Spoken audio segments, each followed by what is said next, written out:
two news stories that show you why it makes sense to use blockchain in healthcare.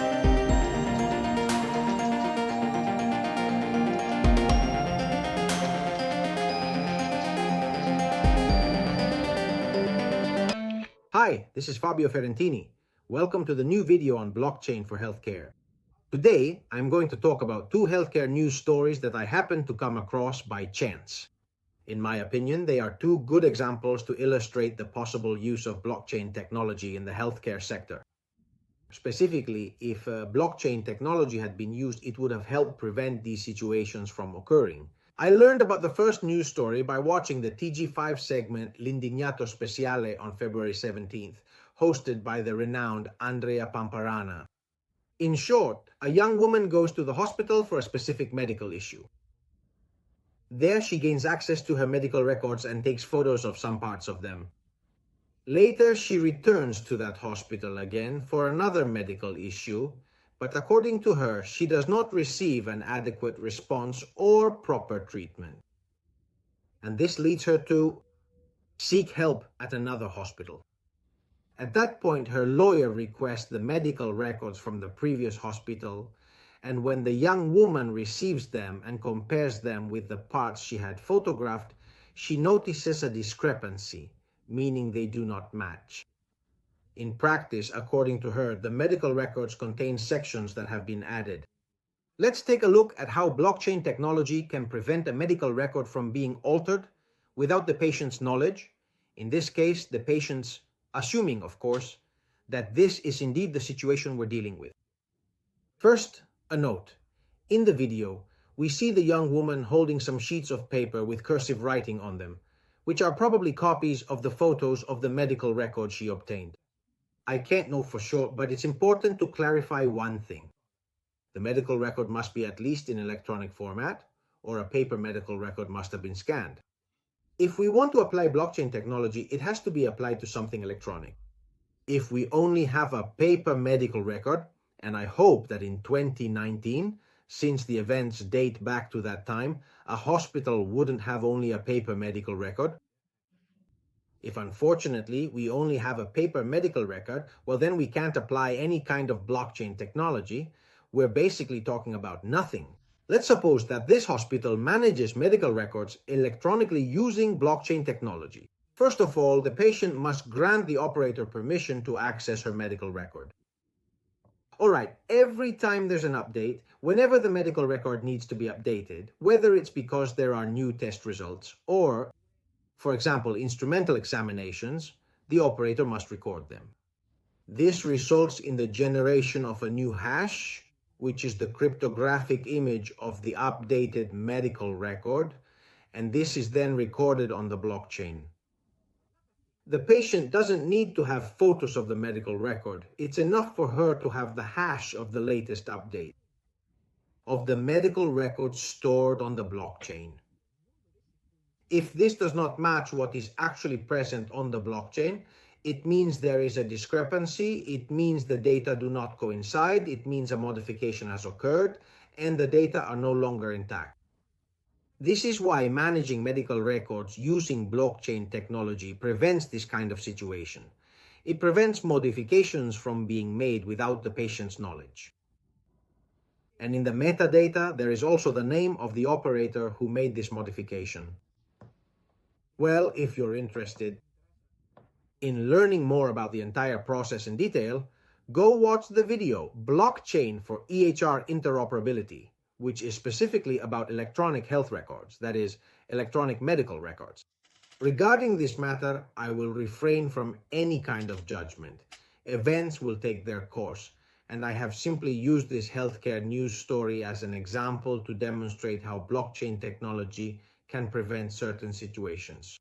The second case, which I would say is much more serious than the previous one, I read about in the online edition of Corriere della Sera, Rome News section, around February 20th to 25th, and it concerns a 35-year-old man who, in May 2024, went to the dental clinic of a Roman polyclinic to have a wisdom tooth and a cyst removed. As is routine, as is standard practice, a histological exam is performed on the cyst, a biopsy is done, and then the histological analysis. And the comprehensive report is truly devastating. Essentially, the young man was tragically said to be suffering from an extremely advanced stage of a malignant bone tumor that absolutely required the complete removal of the jaw and then a rigorous regimen of 9 cycles of chemotherapy. A full 9 cycles. Just think about what a monstrous sentence that is for this young man's state of mind, knowing he would have to undergo the operation. And here is where the first odd situation happens. A biopsy is performed on the removed bone, and it turns out to be negative. In response, he is told that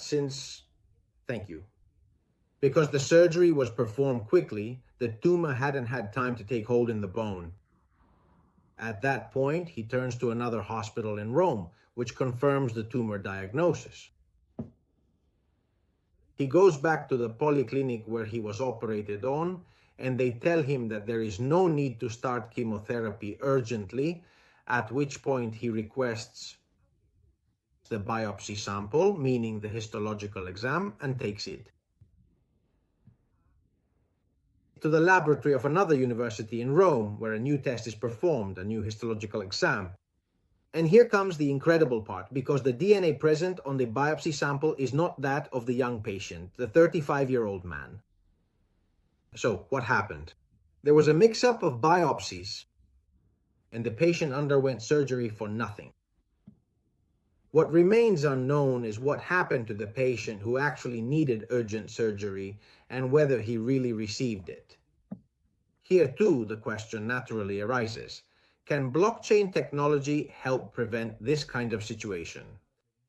The answer is yes, provided that, you can never completely eliminate the margin of error. There will always be a little left, but in this case, it takes a significant hit. How does it work? I think by now the mechanism is quite well known. Blockchain guarantees data integrity, traceability, and immutability. So what could be done? You take the slide of our biopsy specimen.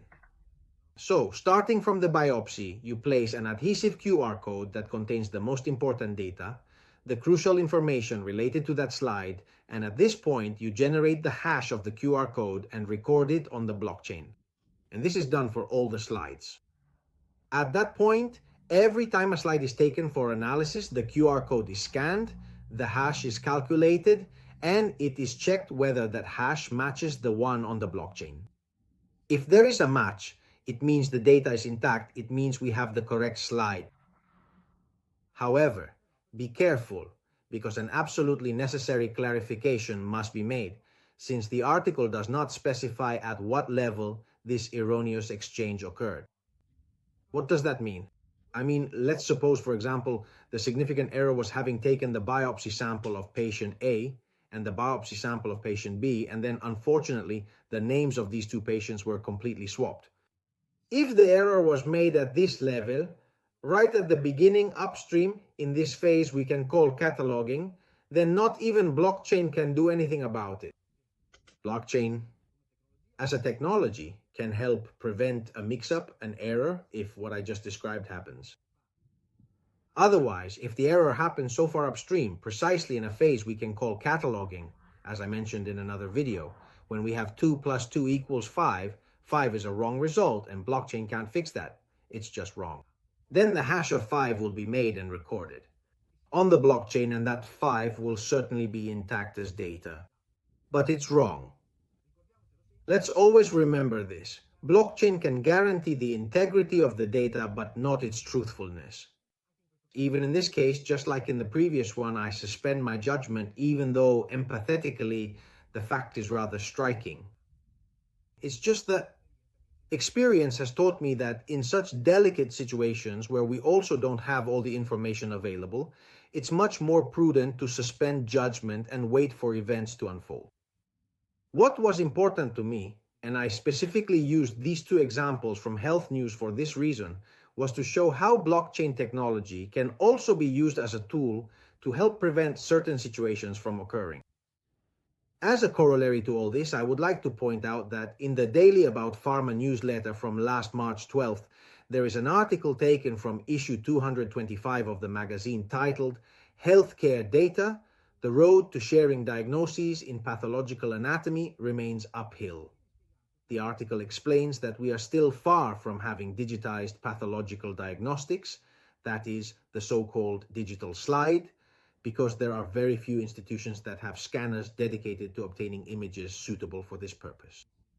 So, when a second opinion is needed, it is necessary to request the histological slides from the pathology laboratory and physically take them to a second laboratory, to another lab, from which you want to obtain a second opinion. But then, if using blockchain is so easy and above all so effective, why isn't it being used? Well, first of all, it's neither easy nor straightforward. I described it in a rather rough, very simplified way to make it as accessible as possible. In reality, there are many aspects to consider. Technical aspects to address, and above all, from a regulatory and legal standpoint, because you need to use a solution that is compliant with privacy regulations.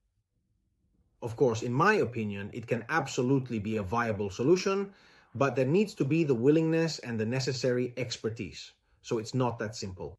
When using software in the healthcare field, nothing should be taken for granted. This applies in general, not just in healthcare, but in healthcare you need to be even more vigilant. If this type of solution is not used, it is hoped that whatever is used will be equally effective in minimizing the margin of error as much as possible. If you enjoyed this video, please give it a like, thank you. And if you're interested in these topics, subscribe to the Blockchain for Healthcare channel and see you next time. Goodbye.